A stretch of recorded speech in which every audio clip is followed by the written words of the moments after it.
Okay, welcome everyone, and to our virtual audience as well. We're happy that everybody's here tonight. This is the first in a series. I'm Cynthia, by the way, I'm Assistant Dean for Advancement here at Towson College. And this is the first in a series of webinars that we hope to do in conjunction with API partners to help bring some programming not only to our students here at the college, but to our alumni out in the world. And tonight's topic is about mentoring. And I think it'll be a very interesting discussion. We've brought together 4 wonderful alumni to have this discussion with our moderator, Lonny Rossman. So I'm going to turn it over to them. Right now, I'm going to turn it over to Lonny, and we'll start our discussion. Thank you. Good evening, and welcome to the inaugural program of the Taubman webinar series. We're very happy that everybody here has decided to join us, both in person and online. My name is Lonny Rossman. I am a licensed architect. I'll be moderating the program this evening. I'm a principal with API Partners. We do executive search and strategic consulting for architecture and design practices. And we have partnered with Taubman College, focusing on developing programs to engage Taubman alumni and students with an emphasis on career development and business. And we're planning on doing a program in business in the fall. For tonight's program, we have convened an esteemed panel of Taubman College, both architecture as well as planning alumni, to discuss, as Cindy said, the value of finding and being a mentor. Our program will start with the panelists talking about their background and experience as mentors and mentees, talk a little bit about the mentorship programs in their organizations, and we'll culminate the program today with a discussion about the future of mentorship and taking into account changes in how architecture and planning are done, new technology, new communications methods. We have many different alumni that are joining us remotely through the Blue Jeans app. So if you are doing so, we encourage you to participate in the program using the chat feature and to put any questions down that you'd like. We'll be keeping track of those, and my colleague Lisa Gallo will, at 2 points during the program, be able to relay some of those questions to the panel. I'd like to just introduce everybody briefly that's on the panel. Cindy Pozolo is FAIA, is a Master of Architecture graduate in 1982. Pankaj Duggal, AICP, Master of Architecture and Master of Urban Planning graduate in 1995. Jermaine Ruffin, Master of Urban Planning graduate 2017. And Casey Jones, Master of Architecture graduate 1992. Each of the panelists is going to take some time to talk about their mentor and mentee experience, give a little background on where they are now and what their organizations are doing to support mentorship. And I'd like to start with Cindy. Thank you. First of all, I'm very happy to be here, and I know that probably figured out which one I was, even though I didn't wave just by the graduation year. But I think it's very important to have these sort of events, and that it links the education in the practice of architecture as a continuum, as opposed to a maze. My path might be different than many of you here, but I could tell you a little bit about where I am now and how I got there, and we certainly all look forward to your questions. I grew up in an east side suburb of Detroit, and will look especially to see that this college continues to provide opportunity for those who might not be familiar with the field of architecture. Right now, I'm very happy and lucky to be at SmithGroup in Detroit. I have morphed into a project manager for 2 very large projects, healthcare specialty, and right now they're totaling over about $1 billion, and it is a B, dollars worth of construction.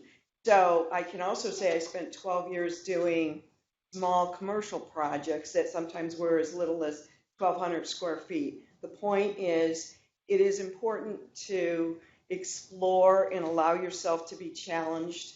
And what I found when I mentor students is I encourage students and employees to hone their methodology. This profession and this college provided me with a great deal of opportunity, and I look back fondly at it. But it wasn't always easy. So, in the course of my career, I spent 30 years at one firm. I switched over to the other firm because the economy was changing, the opportunity was good, and one might kind of question when some of the things mentors talk about, when we make our changes, when's the right time. It is very important to open up to the experiences of others, even if they don't look like you, they don't act like you, they may come from a different geographic region. Everybody has something to add to your development. And I get enriched by meeting people of very different backgrounds, very different experiences with architecture. And so through the course of the evening, I found some very interesting conversation already. And I'd like to open up to any questions you have about what you'd like to know about mentorship. Thank you, Cynthia. Hello, everybody. Pankaj, Duggal. I am with Jacobs, based in the Washington, D.C. area. Jacobs is a very large and diverse planning, architecture, engineering, infrastructure, and consulting firm. I've been with Jacobs 20 years, which is a long time these days. People don't usually stick with a firm for that long. However, most importantly, I'm one of the board of governors or part of the alumni council here at the college. I've been involved with the council now for about 8 years, and currently I'm the chair of the council. And hopefully this fall I'll be rotating off, and we'll have a new chair. I think it's potentially time for me to move on and perhaps stay engaged with the college in a different capacity. So I grew up in India and have a degree in architecture from the Delhi School of Planning and Architecture, worked in a small firm doing a lot of competitions. So that's how I started, which exposed me to a variety of different things in our profession. Came to Tubman here for graduate school and ended up doing a dual degree in planning and architecture. Also was able to weave in some coursework at the business school, which did sort of bring me into a more holistic field from a business perspective. So exciting times at the college. So currently my role at Jacobs is I lead a business unit, so I'm a senior vice president, and the business that I have within that business unit is global. So it does take me to Asia Pac, China, Korea, Southeast Asia, parts of Europe. So I do travel a lot. So probably 65% of my time I'm on the road, either visiting clients or visiting our different offices, and then spend the remaining time in the DC area. So for me, what's important as a mentor, and you can probably read that up there, I like to frame, for myself, how I look at mentorship. So you'll see my focus right now is the 3 C's, the 3 E's, and the 3 I's, right? So it sort of helps me put things in perspective as I engage with our younger professionals in the firm. So the 3 C's, a mentor should be caring, competent, because if you're not at the top of your technical game, you cannot be a good mentor in our profession, and focus on contributing to the mentee's success, right? So those are the 3 C's. The 3 E's are focused on somebody who should be motivated to engage with you and give you the time that you require to get what you want to get out of this mentorship relationship. Guides you to excel and helps you elevate your game. So the 3 E's are really critical, right? It's all about you as the mentee. The 3 I's now sort of kicks it up to a next level, because this person needs to be able to provide you with inspiration. And how are you going to develop and grow in your career? And also supports inclusion. Inclusion and diversity in everything we do today is so critical, right?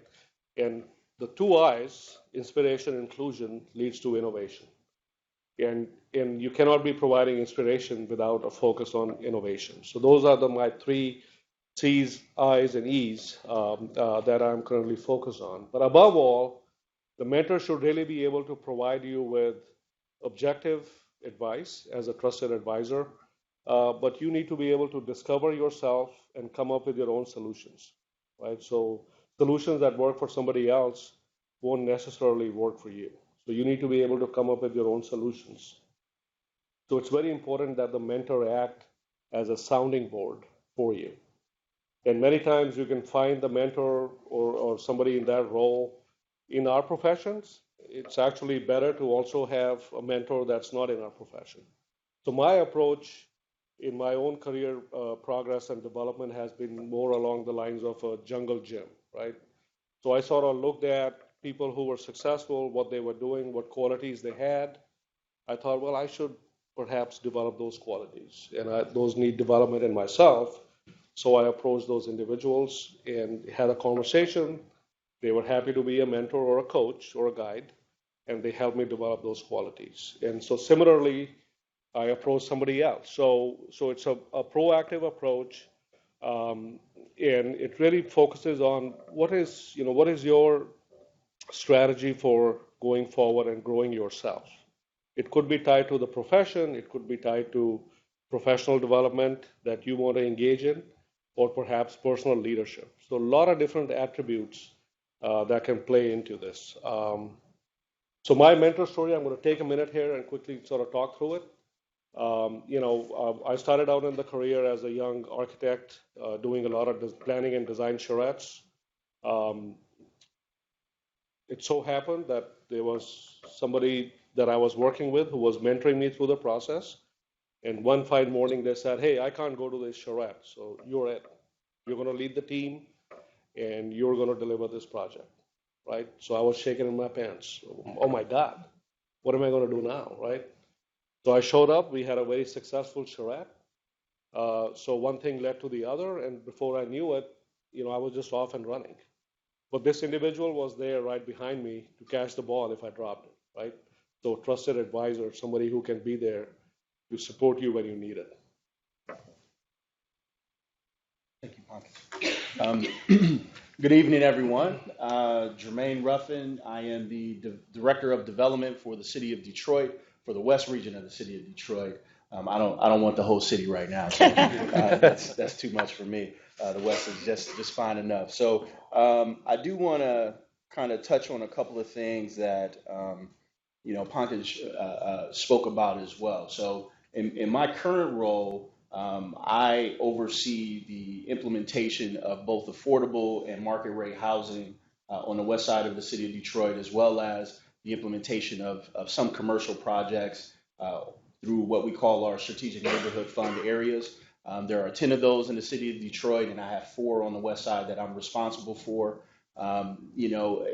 My kind of mentorship path was a crazy one. I'll just tell you, when you get here to the University of Michigan, there are a lot of us who are, we're smart, we got the scores, we got in here, we started school here, and so we're supposed to know everything. So I was a little bit prideful in thinking that I had all the answers or that I should have all of the answers.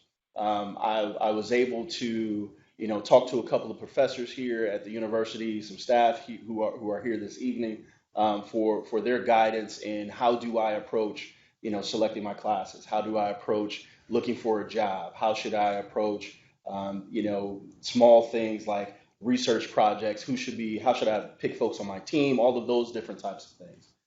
So it's been that kind of learning experience throughout my career. The first mentor that I ever had actually chose me because of that pridefulness. I did a self-evaluation as a student, and I submitted it to my supervisor, and he contacted someone and said, "You need to go talk to this kid."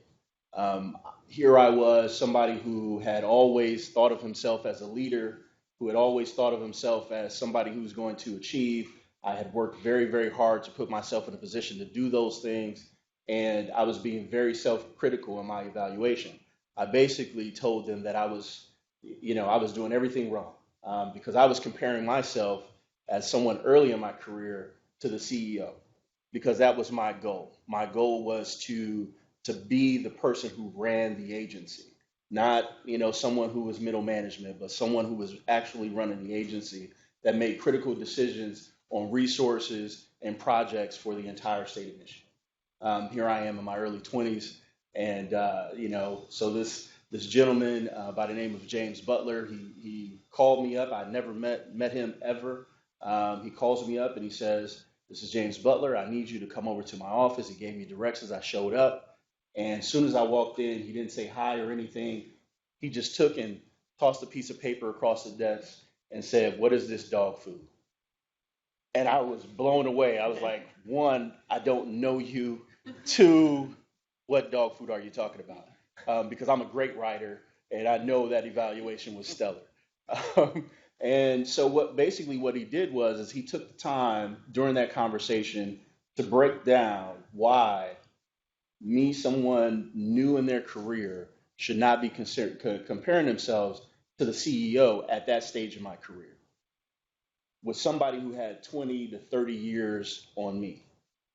That's great to aspire to those types of things. It's good to have goals, but there's also a whole process that you need to go through to prepare yourself for that final step. And so what he did is he said, take this evaluation back. I want you to go and evaluate yourself amongst your peers right now, and then come and meet with me every Friday.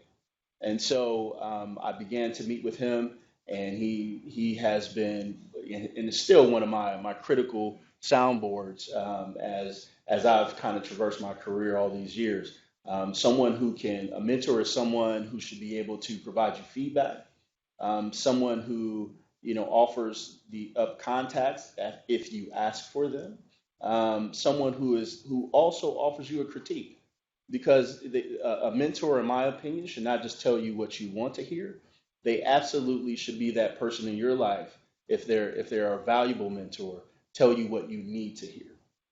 And I think that's a really critical part for us to be able to grow in your professional career and your personal career, is to have someone that you trust, that clearly listens to you and is willing to provide you that feedback from a place that does not serve them, but serves you and your career and personal goals. And so I've also taken that same tact as a mentor. I've mentored actually quite a few folks in this program, in the urban planning program here, and I take that very seriously. I really want to be able to pour into folks all the experience and the knowledge and the critical mistakes that I made in my career, that maybe they can use as an example, or they can use it as a means to traverse their career quicker than I was able to. And so I just really think that's a critical part for any mentor, is just to be able to really be clear that your mentorship that you're offering is something that is investing in the person that you're speaking with for the betterment of their career. So, thank you. Okay, difficult to follow. Hi, I'm Casey Jones. I'm the principal at Perkins & Will, and I oversee the firm's civic practice, and also am part of a network within the firm that participates in sort of active design review of all of the projects that sort of elevate them towards design excellence. So, and that has pretty much been my background throughout my career. I am not one of those people who had a linear background, who graduated architecture school and went to work for a firm and worked their way up the ladder. I've worked in pretty much every possible sector of the profession. I've been a client. I've had my own consulting practice. I've worked in a nonprofit. I've been in academia. So it has been a very kind of well-rounded and broad look at the profession, and I feel very fortunate to have been able to do that. My mentorship story is really about my first job. Right out of architecture school, I went to work for a firm that no longer exists in Washington, D.C. called Cooper Leckey. And it was headed by a guy named Kent Cooper, who had been the project manager for the Dulles Airport, and in Eero Saarinen's office. And when Eero Saarinen passed away, the office in New Haven went to Kevin Roche and later John Diglew, and Kent inherited the Washington, D.C. practice. So he had been mentored by Eero Saarinen and Eliel Saarinen to some degree when they were here in the Detroit area. And I think that Kent was a frustrated academic. I think that he secretly would have been a great professor, but he went into practice. He said that Eero used to berate his father for focusing too much on academia and not on practice. And at that age, I didn't realize that I needed a mentor. You know, I'm fresh out of school. I'm clueless. I've been hired to work for this firm. They do good work. I get stuck in the model shop and manage to prove myself there, and then get put on some projects. And ultimately, this is ancient history because the office decided that they were going to computerize their shop drawing review process. So that was the first computer to come into the design studio. And since I was the most proficient person on computers, I got stuck doing the construction administration and shop drawing tracking for a large project at the University of Maryland. And this is where the mentoring story kicks in.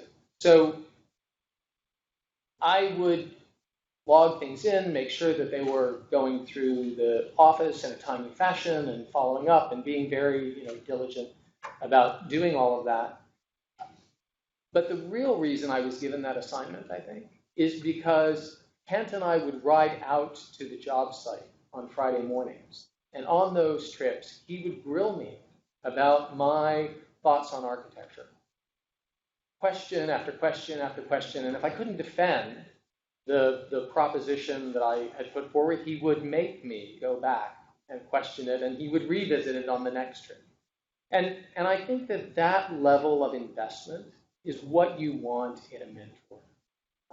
I think that there are a lot of people out there in the profession and in related fields who want to get engaged with people at every level. Our firm, for example, I counted, as part of this panel, we have 17 different mentoring programs within the firm for people at all levels of the profession and all aspects of what we do. And I think that mentorship is a lifelong process.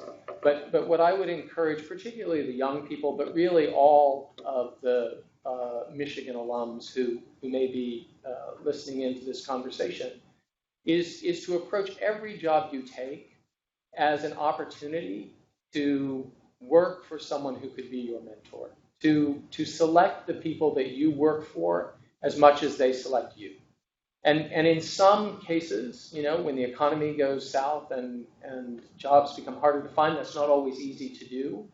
But throughout my career, that lesson of having a boss or a supervisor or the principal of the firm who really invested in you and helped you be the best person you could be, really introduced me to the idea that work relationship is a two-way street, and that if you are committed to the success of the office or committed to the success of that individual, that they in turn will be committed to bringing things out in you that you don't even realize you have to offer.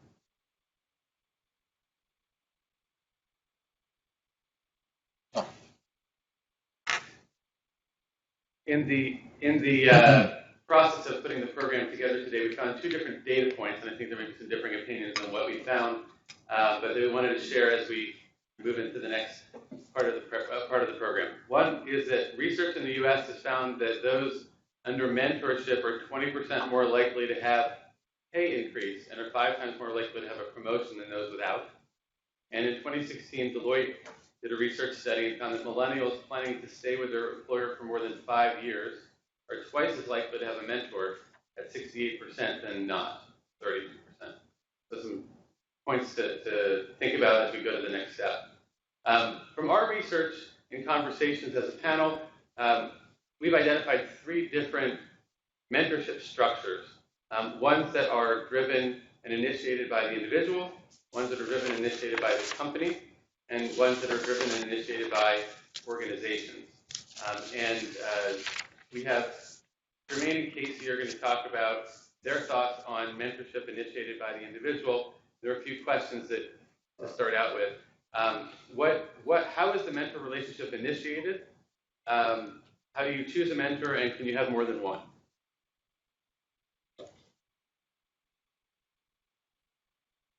As far as how is the mentor relationship initiated, you already heard one story where that mentor selected me. But once I figured out what I needed in a mentor, I've kind of cold call people.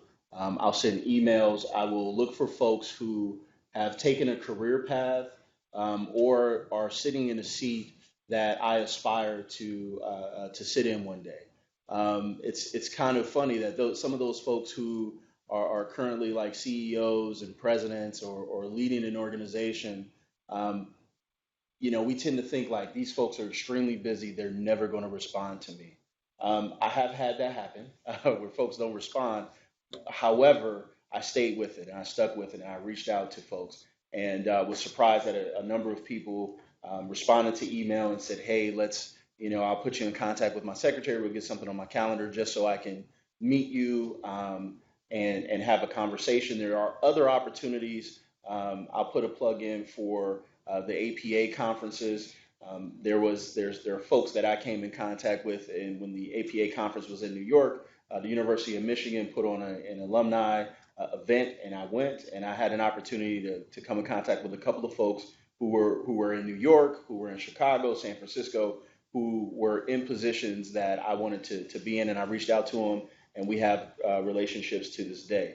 I do think that you should have more than one mentor. That's just my encouragement. I have folks who, maybe my initial mentor, he was a longtime executive with IBM. I have folks who are mentors in the planning field, and I have folks who are mentors on the personal side of my life that are fathers as well. I'm a father. Folks who I look to as a support system, or I see doing things the right way, that I engage in conversation, around goals that I have in all of those areas of my life, as well as the challenges. But if at all possible, having more than one mentor is definitely good, because you're not going to that mentor for them to solve your issues. You're going to them to talk through and strategize and get some ideas about how you might want to address an issue that you're handling, and then to get multiple points of view. I found to be very helpful in helping me make the decision that I needed to make for me. I agree that it's good to have more than one mentor. I think that for the very reasons you enumerated, there are different aspects of our lives that we would all like, some support and guidance, and also people on whom we can kind of model our own careers, right? I think that in terms of how you identify those people, I think that we all know people in our communities or in our offices or in competing firms, perhaps, for those in practice, that we look up to and want to model our careers after. I reach out. That's really the best way. They don't necessarily know that you're looking for that kind of guidance, direction, sounding board. And I think that everyone is flattered to be asked. I think that often a lot of the mentors that I've had have not really seen themselves as mentors, but have been nonetheless. They're just busy doing their jobs, and they don't realize that their behavior is something that other people want to model. But it is, and so I would encourage people to reach out. If you don't get a positive response, I wouldn't take it personally. It's just the nature of living in a busy world where people have a lot of competing demands on their time. I also want to kind of strongly encourage people to do what I mentioned at the beginning, which is to think of every employment opportunity as a mentoring opportunity. I have worked for 4 or 5 people over the course of my career who, going into the job, I probably didn't realize they were going to be mentors, but they were. And to this day, I don't have a single person that I worked for that I'm not still close friends with. So, and those friendships and relationships are things that I draw on. We all change and evolve over the course of our careers. And the people who might be inspiration or guiding light or helpful at one point in your career may turn out to be people who are just as helpful at a later point in your career when you're following them up, through the ladder. So I think that those are the primary points for me.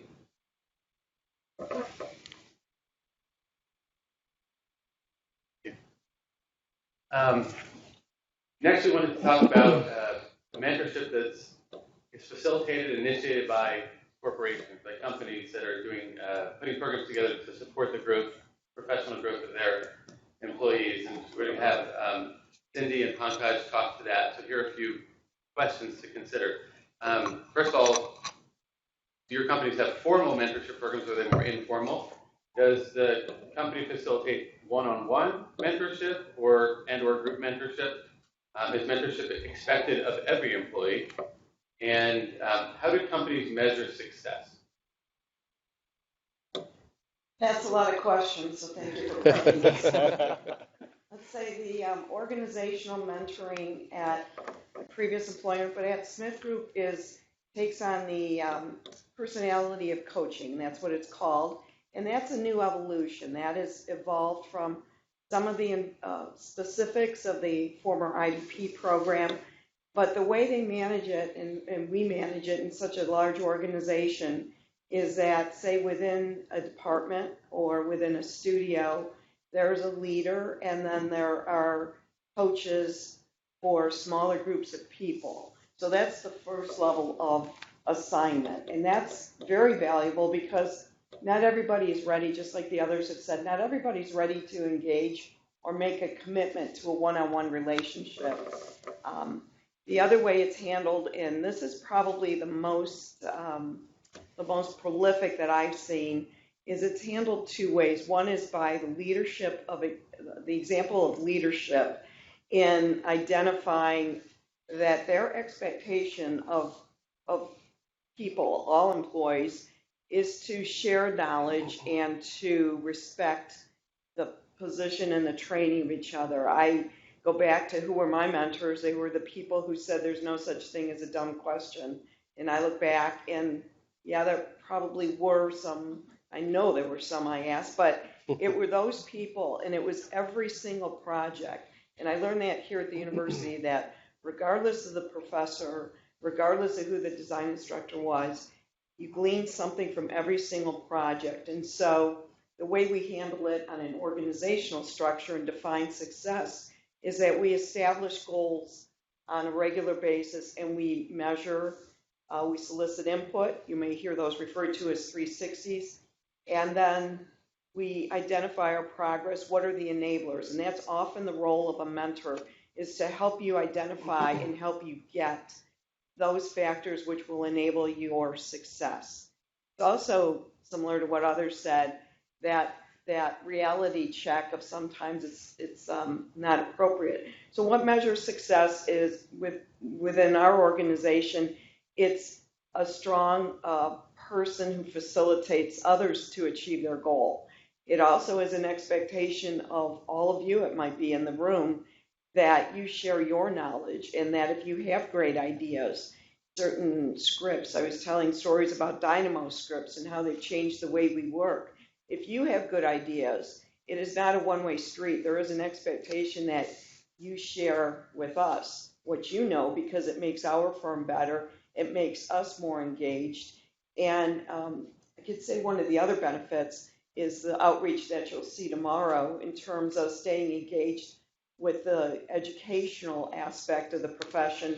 We need to understand what's coming out of the school in terms of education, where we need to fill in. We need you to tell us where we as an organization need to help you achieve goals. It is very much a measured and expected process. And one of the best ways in my mind that you can gauge an organization is if they continue to take an objective look at the mentorship program.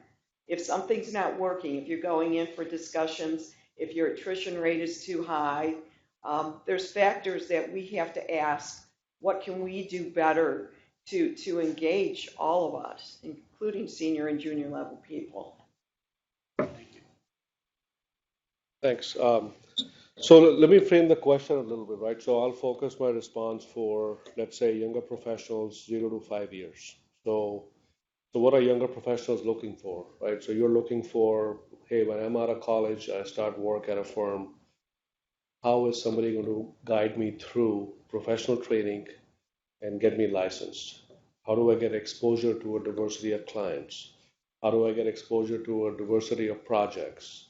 How do I get exposure to industry organizations, right? And then who's going to hold my hand through this process? So we've tested and tried, a variety of ways of doing this. There was a formal process, and we went to an informal process.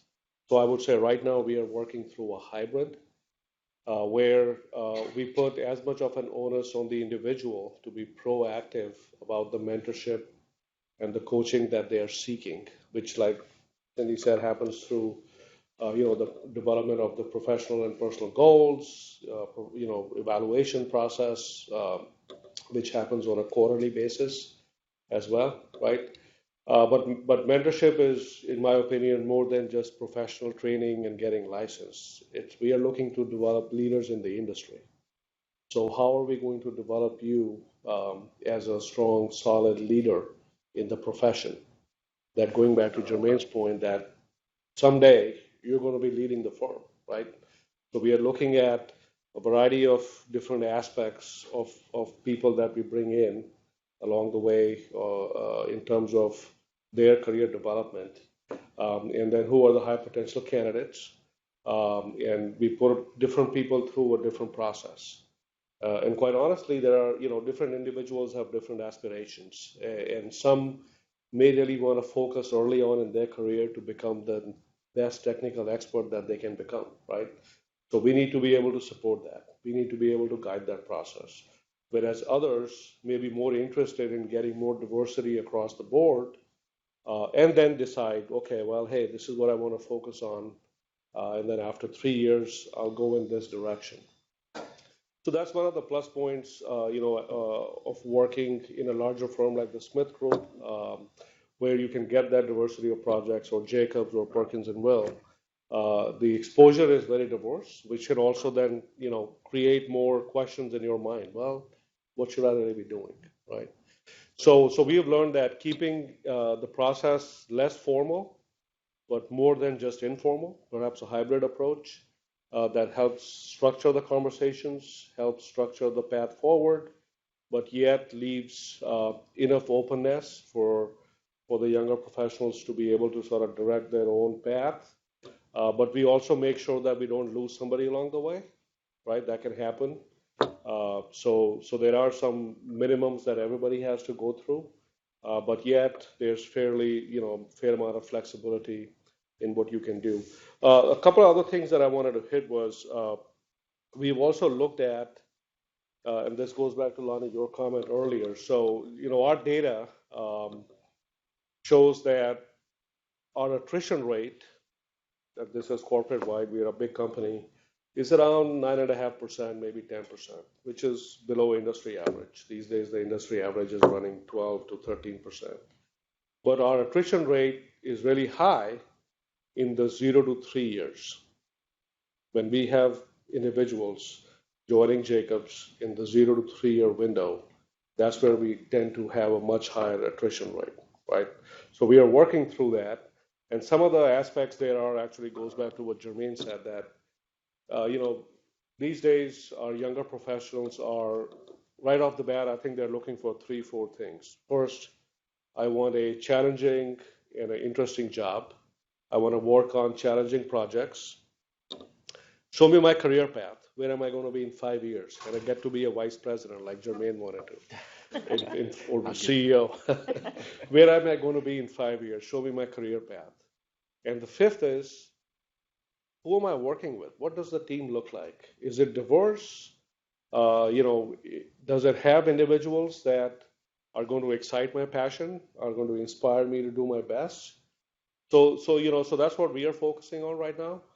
So Lonnie, to your the other question in terms of, I think one of this was one-on-one versus group mentorship. So I think that also depends on what it's about, right? So we are focusing on professional development, training, and licensing. It's more group oriented because I think we all learn from each other. So the more questions people ask, the more you learn, right? But then there are other aspects of which really needs to be one-on-one. So I go back to the buddy system or the jungle gym approach. The individual identifies, hey, I need to focus on these 5 things in this year, and then they can approach different people and engage them, right? So how do you initiate mentorship, right? So it can be awkward. You're thinking about it, well, should I go ask them like Casey said? Don't think about it too much. Just approach the individual and request that, hey, can we go have coffee? And go spend 30 minutes, talk to them about yourselves, understand what they are doing. And perhaps, you can't decide in a first interaction. It's like dating. It takes time. You need to understand, can I have a relationship with this individual? Do we have that chemistry? Can I trust them? Can they trust me? And what am I going to get out of this, right? So it's good to keep it informal, be proactive. Don't be shy about approaching individuals.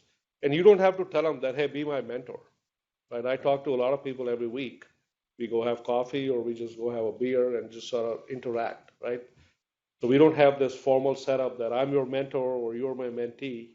We just talk about things that people are struggling with and what kind of input are they looking for? Because in the end, I go back to my, the slide that we had up on the board. You need to come up with your own solutions. Thank you. The next structure that we had discussed was mentorship that's driven by professional organizations. So it can be somewhat expensive and time-consuming for smaller, mid-sized architecture practices to put a formal program in place. So in this case, various AIA chapters, San Francisco, Wisconsin, are 2 that have put their own formal mentorship programs together and took it upon the organization's responsibility to set that up. There's another one through AIA Washington, D.C. called the Christopher Kelly Leadership Development Program, which started in D.C., is now part of 7 different AIA chapters, one of which is AIA Detroit. I had the pleasure of speaking with 2015 Taubman College Master of Architecture graduate Ethan Dome, who's joined us today to talk a little about the kind of organizational-driven mentorship leadership program that happens to be available in Detroit.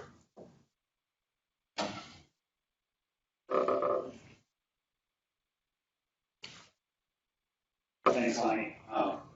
As you said, the Christopher Kelly Leadership Development Program started in AIADC in 2013, and the goal of the program was to train and nurture the next generation of leaders in the profession. The Detroit version of this program is in its 2nd year. Now you're in. The Detroit version is in its 2nd year. There's 16 emerging professionals, which is generally defined as your first 10 years of work experience. There are 9 half-day sessions, which are each organized by the participants in the program in pairs, and they focus on core skills such as entrepreneurship, firm management, negotiation, business development, community leadership, industry culture, and the future of the practice. The makeup of my class spans that full 10-year range, and there's also a range of different jobs for a lot of the participants. There's architects, there's people who focus on architectural technology like Dynamo and scripting and stuff like that. There's an architect from a landscape design firm, engineering project management person, and someone who works for a developer. They're all brilliant people, and it's been great to spend one day a month with them. Each specific session has multiple outside subject matter experts that are usually brought in, and those people provide a deeper dive into kind of one smaller aspect of the overall session theme. My session was on the art of negotiation, and we had smaller subsections on basic and nuanced understandings of a contract, selling and capturing your story within an organization, both like as an employee, like how do you negotiate with your employer, and then what is the employer kind of looking in that interaction with their employee. And then our third section was called strategic empathy, or how to negotiate with other members of a project team. We had lawyers with years of real estate experience. We had directors of architecture firms. We had talent acquisition experts. We had the director of planning from Wayne State to kind of represent the owner's side in a lot of these negotiations. And we had a project executive from Prisman. The great benefit of this program, I think, is that all the program participants are teaching and mentoring each other in like a broad sense. But then the kind of deeper dive comes from all of us tapping into our networks and finding experienced people with deep knowledge. It's been a great link between the AIA, there's firm support, that is kind of like a prerequisite for getting into the program, and all that kind of culminates in passionate, driven individuals coming together to learn more things and mentor each other. I think we have 2 or 3 more sessions left. It's been a tremendous experience, and I should really encourage anyone who might be graduating this year to apply to it. Thank you, Ethan. As we talked about mentorship and tried to put this program together, there are many different factors that need to be considered. Can't necessarily cover all of them, but one that we haven't necessarily addressed in earnest yet is diversity. We know that the architecture and planning professions are doing their best to support diversity, and there are different initiatives from the AIA Diversity Recognition Program to the AIA Equity and Architecture Commission, and organizations like NOMA, the National Organization of Minority Architects. Jermaine kind of spearheaded some of this conversation when the panel got together for a conference call. I wanted him to address the importance of us considering diversity as we're thinking about mentorship and mentorship programs.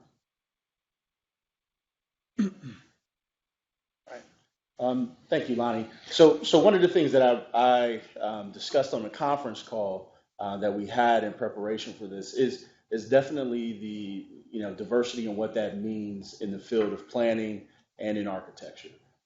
So there's the obvious, folks of color coming into the corporate structure or public sector for that matter, and trying to figure out how to navigate that. But there's also those who are first generation college students. I've increasingly had a number of folks reach out to me, women in particular, who are also seeking that type of guidance as to how do you navigate these structures, where not a lot of folks who are in leadership positions within certain organizations or in positions to influence or change the culture of an organization are open and available. And so I think it's very critically important that for those of you who, as Pankaj said earlier about going to work for an organization, who can I go to culturally speaking, who can I go to for guidance, whether it's a mentor or is there a formal organization? I think that, one of the things that I learned as a first generation, African-American man going into the professional realm, I didn't know how to ask for a raise. I didn't know who to go talk to about, what is the appropriate dress. I see some folks wearing suits, some folks are wearing IT is coming in whatever they want. Like, where do I fit in the middle? I think also it was, what is that career path? Because it wasn't laid out clearly for me. And so my go-to was to put my head down and just work extremely hard and work a lot of hours and hope that I would get noticed, because that's what I was told. That's the kind of American way to do it. What I found out is that I did work all those hours. I did put in the extra time. I got great reviews every time I came around. But because I didn't ask for the raise, that raise was not given. So it was how do you approach those types of things within the space where maybe some of your colleagues and even those folks who you might be taking class with, who their parents or their friends' parents are, leading an organization, are already grooming them through what it takes to get through a corporate structure or a professional structure for success. So I think that companies and organizations need to be very intentional about, making sure that they are diverse in their leadership positions. Because one of the things that I just want to make very clear is with those folks who are coming in that 0 to 3 range, you either incorporate them into the culture of your company or they become your competition, right? Because they've come in and they've learned that process, they've created relationships, and if they've made it that far and you hire them, that means that they are stellar candidates. And if they can go out and start their own company or go work for another company, that's an impact to your bottom line. So I just want to make sure that message was shared. I thank you, Lonny, for allowing me to do that. Pankaj, did you have anything else to add, or anyone else? I can just underscore what you just said, Jermaine. The whole concept of inclusion and diversity these days, it cannot be an integral part of everything that we do, especially in our profession, right? So the inclusion portion of it is so critical that we're actually taking a whole new look at it. And in the last 2 years, we've established network groups within our company to be able to recognize the inclusion and diversity piece of the large company that we have. And the network groups are focused on different aspects of inclusion. And the focus really is, it's not just about diversity, but it's really about inclusive thought. And how does that inform everything that we do day to day? And how does that drive what we are doing for our clients, what we are doing for our communities, and what we are delivering as a social value within our profession? Yes, did you have a thought? No. Thank you. So we talked about the 3 different mentorship structures driven by individuals, driven by companies, driven by organizations. And the plan is to kind of segue to what is the future of mentorship. But before we do that, I wanted to see if there were any questions about what's been discussed to this point that anybody here would like to ask of the panel.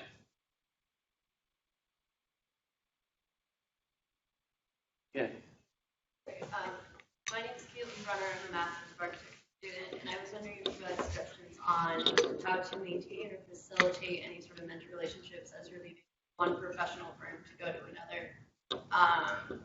In that regard. So up to this point, my experience has always been doing an internship and then school, so that has a give and then date compared to this sort of personal. I can probably take that because I made a switch after working at a firm 30 years, and I was so incredibly lucky to watch a whole generation of architects that I had hired grow into registration in that. So how do you maintain it? I think you work at it to some extent. You set that groundwork by understanding you will develop different relationships in terms of the more personal versus a professional. But one of the most important ways that I found is the engagement of groups. Engaging in AIA has been, in my case, a wonderful experience. I'm seeing people that I might have lost contact with. One of the other ways is to get, and this is similar to some of the concepts, to get involved in other groups that are not necessarily specific to our profession. Inforum is something I've joined many years ago, and I have great admiration for the attorneys and the real estate people and the bankers I meet. And you know what? It doesn't really matter where I work because that network of guidance is still available to me. So I think you'll find all sorts of ways to do it. It can be on a community basis and that. As others have said, don't hesitate to call. I get contacted by people that I mentored, some of them 10 years ago. It can be as simple as, hey, I'm over here now, or what do you think about this firm? What have you heard about it?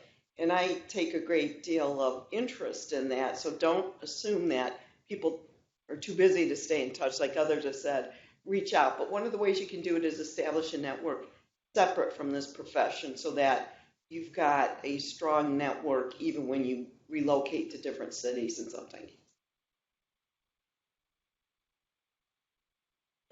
This is maybe just a different way of stating that exact point, which is that I think that it's important for the person who might have been in that mentor role to understand that even though you've left the firm, gone on to do other things, you want to maintain that relationship. So a lot of it is just doing what you would do, to keep up with friends, right? You send them periodic notes, you call and ask them questions, you just try and maintain that relationship, and what happens is it turns into a friendship. I think we all have professional friendships that we rely on that fill some of the gaps in our mentoring, official mentoring or mentoree situation. And also just to reinforce the importance of engaging those individuals through other organizations or other interests that they have. So if they're very engaged in the AIA, is there an opportunity for you to work with them in that context? Is there some other group that they're affiliated with that would allow you to have the opportunity to do social things with them, as well as have conversations about professional things? I add one more comment there. So if you look at your career as a journey, right, and then as you leave firms, it's a stepping stone. So to view the mentors or the coaches that you are going to find as you go through this journey as stepping stones. And like I said, very easy to arrange for coffee. I think we have a question from the Blue Jeans platform. This question is for Jermaine. When you consider potential mentors, how do you balance pursuing those with substantial achievement and those who have made mistakes? And how do you reconcile them? Jermaine, can you repeat it? The question from the Blue Jeans side is basically, how do you select a mentor and the value of having someone who has a lot of achievements and those folks who have maybe made mistakes, and how do you kind of balance those two? I think you don't know until you sit down with someone. I think a lot of folks who are successful, they've all made mistakes, and so it's really just finding those folks who have the personality or the comfort level to be able to share those things in a way where they use it as a lesson or an example that you could look towards in order to kind of further your career or come up with your own solution or approach moving forward. So never those folks who are CEOs and presidents, it's great to aspire to those positions, I think, as a goal, but just remember those folks are people just like us. And so I think that once you take that pressure off yourself, it allows for you to be able to reach out to them. And if those folks are willing to share that experience, it does definitely, it can turn into a friendship if that turns out to be a fruitful mentorship relationship both ways.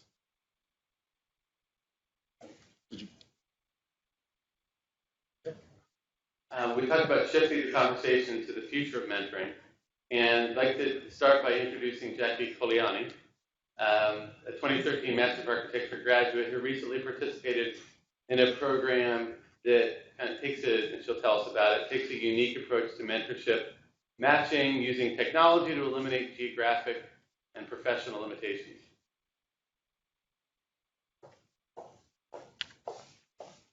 Yes. Yeah, there you go. All right. Thanks for the introduction, Lonny. My name is Jackie Coliani, and I'm with HKS. And as was mentioned, I'm here to offer one example of what organizations can do to support mentorship within their teams, within their firms. So about 2 years ago, HKS partnered with an organization called Everwise. Everwise is an organization that offers formal mentor training to professionals at all levels, teaching them to lead at all levels. So HKS purchased or sponsored a couple of seats for Everwise Women, which was a platform that is specifically for women and training women in leadership skills. And the idea was that you'd be we would go through an online training, there'd be online workshops, presentations, and then there was a mentor component too. And I was not super excited about that initially.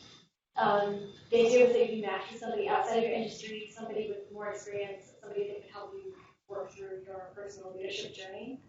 And I thought, I already have mentors, I already have people that I can talk to. I'm good. I don't need anybody else.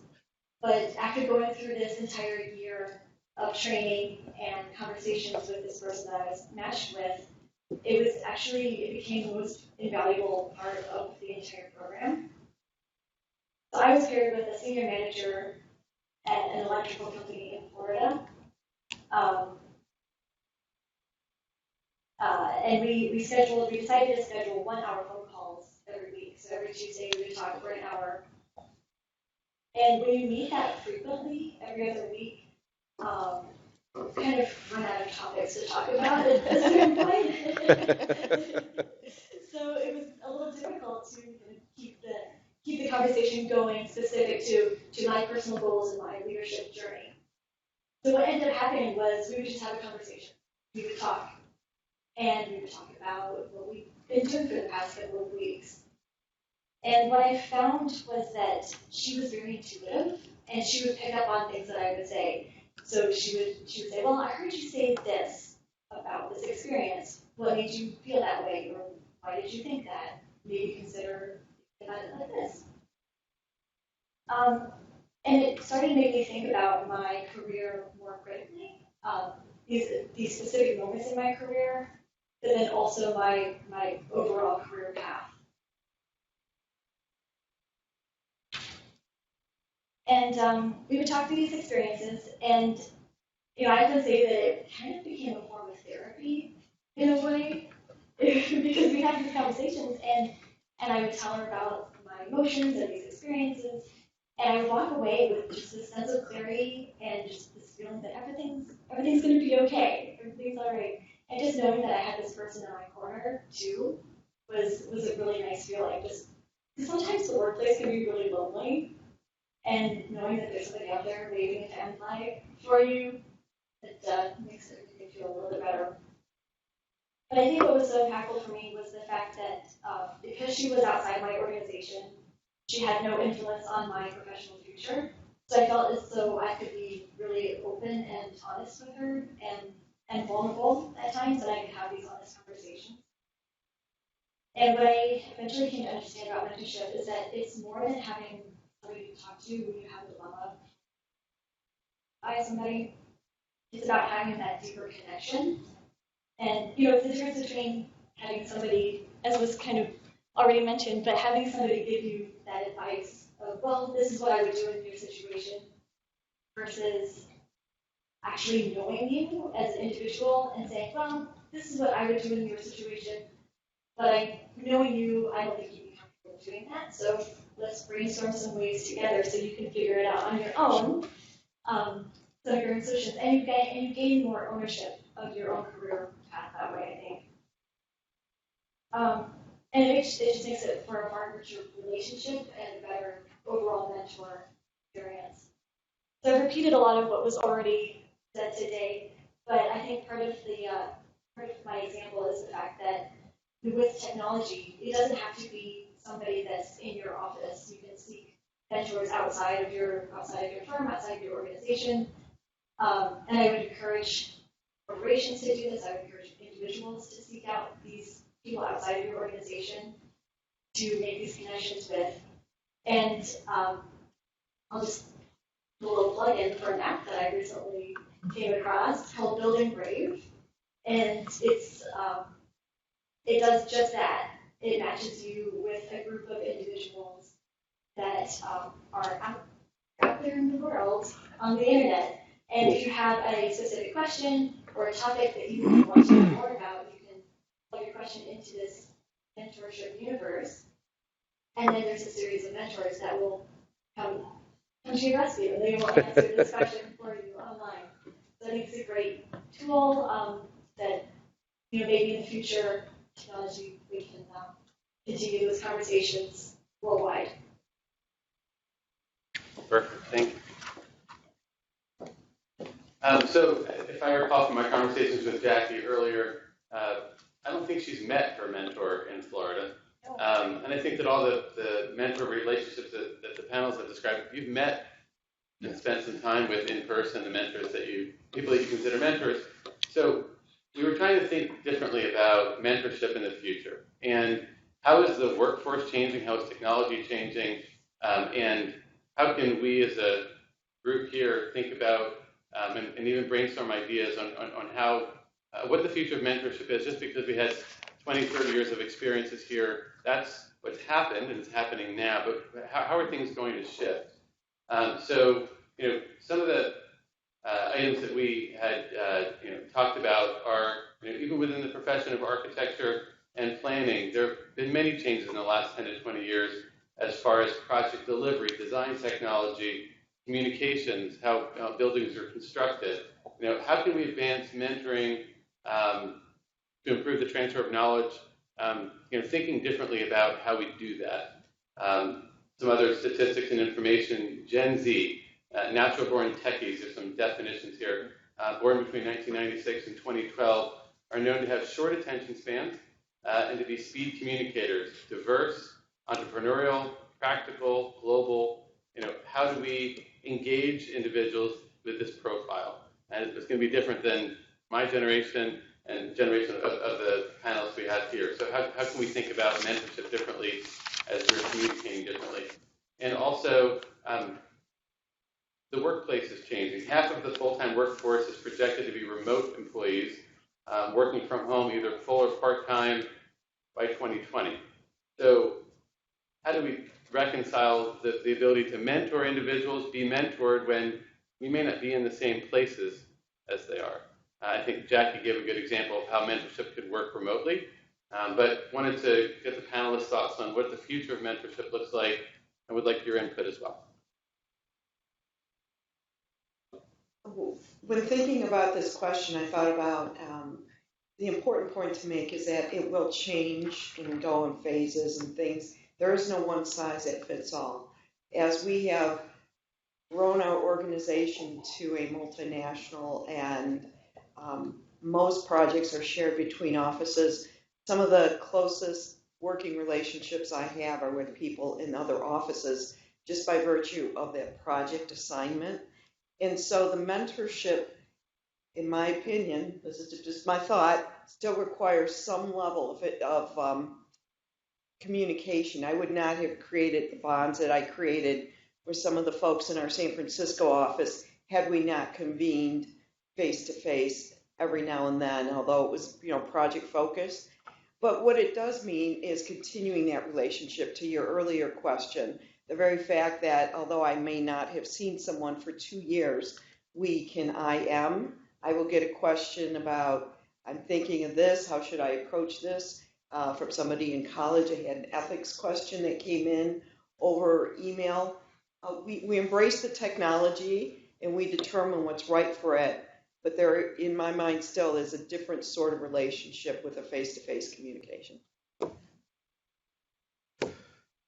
So, just some thoughts, and I'll try to organize these in a way. So I think, first of all, the mentor-mentee relationship is a two-way street, right? So I need mentors too, and who can certainly be younger than I am and perhaps have less professional experience than I do, right? Because it's a two-way street, right? So because our younger professionals are doing a lot more and at a lot younger age and a lot faster than some of us were doing, when we were where you are now, right? And I look at what my 16-year-old daughter is doing in high school. I was not doing all that good stuff in high school. So things are moving fast, right? So we all need mentors. It's a two-way street. So in terms of the technology, I think what it's going to facilitate is, while face-to-face is very important, but we have FaceTime, we have Skype, and as we are working in, a diverse environment, in a global environment, I think we'll have mentors across the globe I FaceTime with them now. right? So I think it's just around the corner. That's going to start happening really soon. But in terms of the future of mentorship, I think those needs or desires or the intellectual thought, the emotional requirements will always be there, right? We're not going to become robots. So those will always be there. It's just how we seek it out and how technology enables that for us. I saw iRobot, so that makes me very nervous to think about the future of it. Um, I think the immediate future of mentoring, I think there are a lot of organizations that might kind of suffer in the short term. At least from conversations that I've had with some of my colleagues, there seems to be a gap between the baby boomer generation, which is an aging population, especially here in Michigan and across the country, who are going to be who have stayed in their positions a little bit longer than the generation prior to them and are now retiring later. But there's that gap of the transfer of knowledge, and because you have folks with like the Gen Z, Gen X, or what have you, who may approach communication a bit differently than those generations, there seems to just be a gap in the transfer. And so I think that in the immediate future, that there really needs to be a kind of cultural shift in being able to sit down with those folks who may be transitioning out of their positions within the next, whether it's the next 1 to 5 years of how do you make that transition while making sure you maintain the integrity of the organization that you've given your career to those and leaving it in the hands of those folks who will be taking on that company or that organization into the future. I think that's critically important. The second piece, as far as in the far future, I really do believe that we're going to be opening up the discussion of mentorship and leadership and the ideas and principles of what that means to a more global landscape. There are folks in countries in Africa and in South America who are approaching, especially in the field of planning and architecture, are approaching projects in a different way. And maybe in a more environmentally friendly way, maybe in a way where it's been more, where they've engaged the community in a different way and provided them tools that allow for them to engage a project in a way that you find to be useful to something maybe you're doing here in Detroit or in another community, wherever you end up working. So I think that's going to be a really big thing. It's already beginning now. However, I think that's just going to increase. And then I think with mediums like, and it's kind of happening now with mediums like Instagram and Facebook, sometimes you see the best of everyone's life and what's happening to them now. And it always feels like, man, everybody's just living this amazing life and here I am. I think that, maybe hopefully in the future, there's this transition into, more reality-based social media landscapes, right? Where you can really get an opportunity to see what's happening on the ground in the communities where maybe folks who are in our field are working, and then showing real, solutions, right? Like what are the real solutions that are happening in a meaningful way in communities that are challenged. And so I really just think that's going to be the evolution. I hope that's going to be the evolution of mentorship in the future. Yeah, in many ways, building on the excellent comments of the other panelists, I sort of feel like we're already in the future to some extent. When I started working 30 years ago, it was very hierarchical, very top-down. Principals sat in offices at the front of the firm, and the entry-level people, the interns, were kind of relegated to desks in the back. Today, I work in an office where everybody sits at the exact same kind of desk in a big open room. A lot of the comments that we've been making tonight, I think, had a kind of implicit sense that we were all seeking mentors who were more senior than us. But I actually learn, just as much from my junior colleagues as I do from, sort of laterally in the firm along with senior people. So I think that too is a change that has come about really in the last 30 years, the idea that anybody has, that everybody has something to offer and anybody can be a mentor in some capacity or another. And then also, I would hope that the future of mentorship would be a lot more multicultural. Sort of building on your comment, the globe is getting increasingly smaller. We had an interesting discussion before this panel about diversity within the Michigan community and the fact that there's a much broader range of countries from which students are coming. And I think that ability to learn from people who are not from your place in the world or your background can only serve to make the future of the profession better.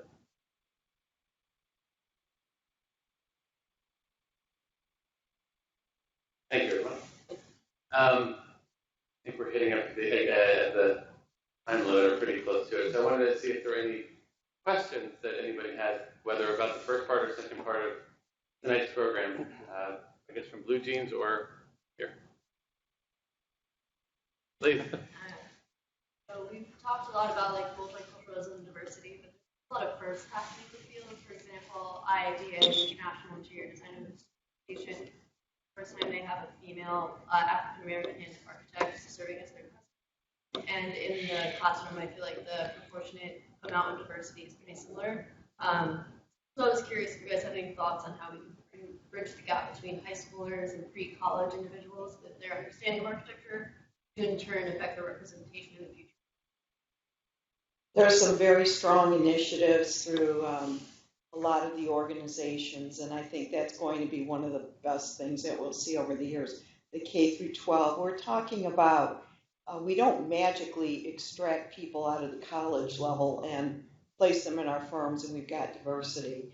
We've got to nurture them from throughout their education, make them aware of the opportunities, and let's change the STEM to STEAM. Let's get architecture in that STEM program and mindset. And so that is, to me, the long-term commitment the profession has to make. It won't start by plucking people out at graduation. Yeah, no, that's well put. So, another example is there's career talks programs at high schools. So I'm going on Tuesday to my daughter's high school to talk about architecture and planning and what I do, right? So it's taking those kind of things and pushing it into high schools. There's also industry organizations that have programs. For example, Urban Land has a program where they seek volunteers from the professional community, and then you go and essentially facilitate and expose students to urban design type problems early in school, right? And then in our organization at Jacobs, we are sponsoring high schools where, going back to your STEAM comment, that's a great one, by the way, where students are interested in learning about the built environment. They're interested in our communities and cities and engineering. So we'll sponsor high school students to come and spend 4 weeks. And they basically shadow different professionals in the office, and then they're supposed to write up a white paper about it. And it's a couple of pages, it's not a book, but that gets them exposed to what's happening in our profession. Also, the nature of work has to change. It's very hard for professionals to also raise families. And so a lot of people drop out of the field, sometimes men, sometimes women, at the point that they begin to take on a family, right? And so one of the things that we're looking at is there a more family-friendly way that you can help associates through that period so that you maintain the diversity? Because what I think, if you looked at the profile of a lot of these firms, when you get to that 30 to 40 year age range, firms become a lot less diverse in terms of gender balance, right? And so that's a reflection, I think, of the family issue. And things like increased telework and alternate work schedules or flexible work schedules, I think, are ways of helping to mitigate that. Right now, I don't know if the balance has tipped nationally, but there are a significant number of architecture schools in the country that actually have more female students than male students. So the issue isn't that women aren't going in, in terms of gender, the issue isn't that women aren't going into the profession, it's that when you get to the senior levels, they're not reflected in the same numbers. And we have to figure out, are there structural problems that cause that to be, or other societal problems that we need to address? I was in Dallas last week with a fellow Detroiter, a woman named Kim Dowdell, who happens to be the president, she teaches here, right? Happens to be the president of NOMA this year, the National Organization of Minority Architects. She had an amazing statistic, which is that there are only 420 registered African American women in architecture. So to the points that were made by the other panelists, if we want to see a more diverse profession, we do have to invest collectively in education at an early age, expose people to architecture. It's not part of the regular discourse of our society. People don't, walk around critiquing buildings at a young age, and in some cultures they do. I'm always amazed at how much the average person on the street in the Netherlands knows about architecture and design. But then you stop and realize that their very survival depends on, a artificial built environment that keeps out the water, and it's part of the system. So I think that education at all levels and exposure is part of that equation as well. So I like Cindy's idea of STEAM, but I would just like to add STEAM up for the urban planning portion of all of that. So STEAM up. That's to all of you out there. I just came up with that. I'm gonna write that one down. I love that you coined the phrase. Coined the phrase here. So I do think that in the urban planning field, I know the question was about architecture, but I do think that in the urban planning field is that universities have an opportunity to be very intentional about the education piece that was mentioned with everyone.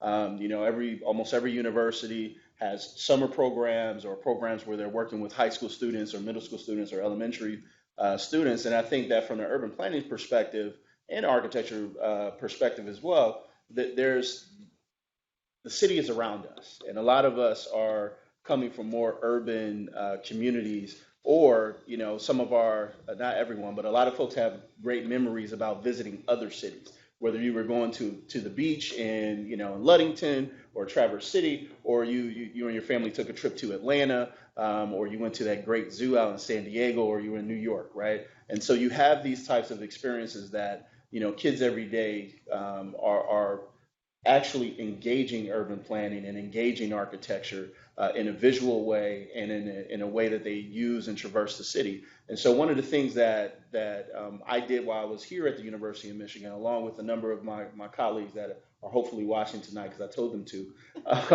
about the Planning for Inclusion initiative that we started here along with Harley Etienne. And we had a really nice engagement with students from historically Black colleges. That was intentional, to reach out to them, to visit those campuses and introduce the field of urban planning to them as a potential career. Because I didn't know anything about urban planning until I was, well into my career, in my mid-20s to early 30s, right? And so I've talked to a few folks about urban planning. They're like, "Oh, so you plan parties for cities?" No, I don't. I don't plan parties for cities. What I do is, but then that's an opportunity to engage and really inform them of the opportunity to the city that they grew up in, that they love, or they identify some challenges in that city and they want to go back and be a part of changing it. This is a field for them. This is a field and a place where you can go and do just that and get paid to do it. And so I think that since we've done that very intentionally here at the University of Michigan in Taubman, This is also something that I've been committed to and working with organizations in the city of Detroit to continue to do that with high school students within the city and those in surrounding communities as well. Thank you, everyone. Spectacular. There any more questions, or we're going to wrap it up? Okay. First of all, thank you to the panelists. Thank you to everyone that participated here and online. And I also wanted to mention, as listed up there on the screen, about the Taubman College Career Network and the use of that platform to facilitate mentorship relationships. So please check that out. The URL is down there as well. And thank you.